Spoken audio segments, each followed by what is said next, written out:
All right, let's get real for a second. Is Nafisa Collier actually right? Are the fans, the same fans packing arenas and blowing up the ratings, the ones to blame for a toxic WNBA? Or is it just a classic case of a league that begged for the bright lights and now can't handle the heat? This is a massive debate and it cuts right into the bone of the WNBA's entire future. In one corner, you got a legit MVP candidate, a superstar claiming she's seeing hatred from the stands and online. And in the other corner, you have a fan base who finally feels seen, being told that the way they cheer and get invested is flat out wrong. Today, we tearing down Nafisa Collier's controversial comments and figuring out what this means for the WNBA's growth. But this isn't just about some off-court beef. This whole player fan meltdown is happening at the exact moment the Chicago Sky are facing a total disaster. Angel Reese is fighting a back injury. This injury couldn't have came at a worse time, and it threatens completely torpedoes the Sky's already dumpster fire of a season. And we're going to connect the dots between the locker room, the cheap seats, and the training room because what's happening is a perfect storm that could define this league for the next decade. First, let's talk about Nafisa Collier. This isn't some rookie getting salty. She's a perennial all-star, a front runner for MVP, and a respected voice. So when she goes on a podcast with legends like Sue Bird and Megan Rapinoe and says the league is getting so toxic, people listen. And she didn't mince words. She said, "You know what is kind of surprising and disappointing, honestly? It is getting so toxic." And I feel like in our league, we have a lot of fans going back and forth. But don't take my word for it. Let's check out the clip and I'll give you guys my thoughts. And I want to know you guys' thoughts down in the comments below. With no further ado, check it You know out. It's just what? like Sorry, kind of not to wild. interrupt you. You know what is kind of surprising and disappointing, honestly? Um, it is getting so toxic, I feel like, in our league with a lot of the fans going back and forth. Like, basketball and sports are supposed to be so unifying, and it is so toxic. Like, every game, just it's like hatred out there towards other players, and not just, Hmm. like Angel and Caitlin. Like, they are the OGs where people will get so Yeah. like polarizing with, but it's with everyone, and people are just so nasty on there. And it's like, we're playing a game. We are playing a game, and you are saying hateful things about players. Like, I don't know. That has been like really surprising. I feel like we're trending in a really bad spot with that. You know It's just what? like Sorry, All kind of not right. to interrupt. wild. So that's what she had to say. So Collier says this isn't just about the intense rivalry circling around phenoms like Caitlin Clark and Andrew Reese. And she made it crystal clear the vibe is spreading. Every game is just hatred out there towards other players, not just Angel and Caitlin. Collier also said they are the OGs where people will get so polarizing with, but it's with everyone. People get so nasty, and she's worried that the league is trending in a very, really bad spot, like she said, because of this fan behavior. To her, it's simple. The sport is supposed to be unifying, and now it's being dragged down by hate from the very people paying for tickets. Look, she's in the trenches. She sees the Twitter fingers, she's in the arenas, and she feels the vibe shift. From her perspective, passion has crossed the line into something poisonous. Her argument is that the league, to sustain this insane growth, the fans need to dial back and be nicer. And it's a hell of a take. And it suggests that there's a real disconnect between some players and a new massive audience they attracted. And you can already guess how Collier's comment went over with the fans. And the internet basically exploded on the spot. The main argument against her is brutally simple. Booing your rival, talking trash, and having intense team loyalty isn't toxic. It's professional sports, and that's the whole point. Fans of literally every other major sports league on the planet will tell you that this is part of the fun. It's what gives the game drama and stakes. So now everyone is asking the obvious question, and I'm asking the question: why is the WNBA the only league when star players are openly blasting their own customers? The same fans breaking attendance records, selling out merchandise, and driving TV ratings are being called nasty for acting like, well, sports fans, you think? So, for a league that has scratched and clawed for decades for this exact moment, it feels like they're shooting themselves in the foot. That's just my honest opinion, family. This exposes a giant disconnect.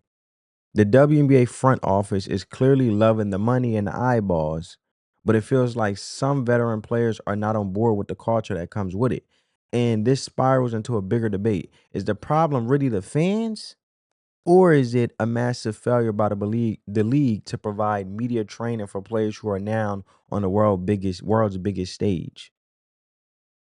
And when you are in the spotlight, every word matters.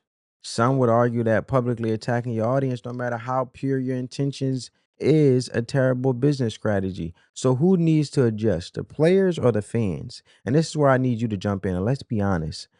Is Nafisa Collier right to call out what she feels a toxic fan culture? Or are fans justified in feeling like they're being attacked just for being passionate? Drop your uncensored take in the comments below. And if this breakdown is giving you some perspective, do me a favor and smash that like button and subscribe for more real talk on the biggest WNBA storylines, right? And my thing is, you want to walk around with shirts on the All-Star weekend talk about pay us what you owe us. But the simple fact is the money that's being generated is obviously from the fans that you're calling toxic. But the simple fact is you have been so invisible for so long that you have been getting away under the radar with this bad enabling behavior where you not being professional and this being a drama girl league and everybody basically acting like high school brats. Spoiled, they entitled and they want the money, but they don't want to understand that when it comes to a business perspective, you ain't gonna be able to get no money if you're not actually being entertaining and not being toxic as a player and actually being a professional athlete that understands that adversity comes with it when it comes to sports commentary, when it comes to fans giving an honest opinion to challenge you and sharpen you with the mental toughness and the capacity as an athlete. This will be a breeze for you. And that's how I know. Are you really prepared for the money that you think you are entitled to, because you can't even handle the mental toughness of fans pushing you for greatness. Hater to love it. Haters always stick around no matter how much trash they talk, because your haters are your biggest supporters. And the ones who give objective, obvious takes are the ones that actually just embrace and love the game of basketball, whether it's men's basketball in the NBA or women. So my thing is, you can't sit here and think you owe something when you not owe nothing. Because to be honest, you should be an invoice. Fans should send you an invoice for your bad character and your bad behavior on this court because you think you can ramble and say what you want to say. And the simple fact is not respect your customers. That's like going into a business, right? A cake business. And you bake pastries for celebrations, weddings, birthdays, you name it. But the simple fact is, you don't like you don't like how individuals are being so detailed in regards of pushing you to be um the best baker you can be at your pastry shop. So the simple fact that you don't like that fans are being so detailed and so specific on how they want their cake, they are looked at as toxic, but you don't ever look at yourself and take the own speck out of your eye, because the simple fact is you feel as though you should be paid what you owe, but you don't think that constructive criticism come with it to be better. So my thing is, you stuck in your own ways. You already got your mind made up, and the simple fact is you're gonna be this player that you want to be. And that the simple fact is, even if you do wrong, you could run into the Victor Olympics, but you still think you entitled and owe something. You worse than a child. You just a grown person with a childlike mindset in a professional sport, because your talent is what carried you, but your character is not keeping you here. Because every time you talk this foolishness out your mouth, it just speaks of ignorance, and you wonder why, even though you part of the Minnesota Lynx and you may be so-called the best team in the WNBA right now and the hottest team in the WNBA, and you have won the WNBA championship last year, that doesn't mean nobody cares about that doesn't mean anybody care about your existence. Can care a damn less. And then you wonder why Caitlin Clark is so appreciative. She resonates with the fans. She touched grass. She actually gets on the fans' levels and actually understands them and interact with them, and don't treat fans who she understands put butts in seats for her to generate money lower than her, and she don't act holier than thou when it comes to Caitlin Clark. And she's the rookie. She's the youngin. This is her second year in the WNBA. So my thing is, these WNBA players, most of these old guards and these veterans, you need to humble yourself, right? And Sue Bird can talk all that talk because Sue Bird ain't playing. She just trying to generate money from these controversial takes on her podcast. So you need to also be aware of the company that you keep, honey. But anyway, while that debate rages, the Chicago Sky are in a full-blown crisis mode over something far more tangible. The health of their franchise player, Angel Reese. Just when their season looked like it couldn't get any worse, Reese has been sidelined by a back injury, a devastating blow for a team in a fire or a devastating team in a free fall. And let's be clear about what Angel Reese means to this team. And the season drowning in mediocrity, she is the one undeniable bright spot. She's a walking double double, leads the league in rebounding, which I feel like that's all she does is catches rebounds. You could be as tall as Jack and the Beanstalk, and just because something is an easy skill, um, or something for you easy to do doesn't mean you honing in on other parts of your skills that is weak. You utilize your strengths to build up your weaknesses. But since Jack and the Beanstalk Angel Reese is just so tall, of course she gonna grab anything coming her way at her height because she Jack and the Beanstalk. She Lady Jack and the Beanstalk. So she set the record for a consecutive double double. She is the Chicago Sky's engine, and her being hurt has been a complete catastrophe uh catastrophe, and the Sky are riding a nasty 6 game losing streak and are sitting with a dismissal 7-19 record and putting them squarely in the basement of a league standing. And the timing is just brutal. Losing your best player is one thing, but losing her when the team is already in a potential death sentence for their playoff hopes, without her the team looks completely lost, and now the focus has shifted to cautiously managing her minutes to protect their future investment. And it's a total nightmare scenario for their franchise. And this is where these two stories, Nafisa Collier comments and Reese's injury, collide and create a PR disaster for the WNBA. The league is finally getting the mainstream attention it craved, largely thanks to polarizing must-see players like Caitlin Clark, who make people watch. But at the very moment, she becomes um when it comes to Angel Reese, she becomes a symbol of a struggling team, right? Hampered by injury, and she's a top player when it comes to controversy and talking points and headlines because of the villain role that she took on against Caitlin Clark all the way from back from the college days when she got into this league last year. And to me, Angel Reese being another top player in some individuals' eyes, even though she's not my top player, is telling that new audience that their passion is the problem.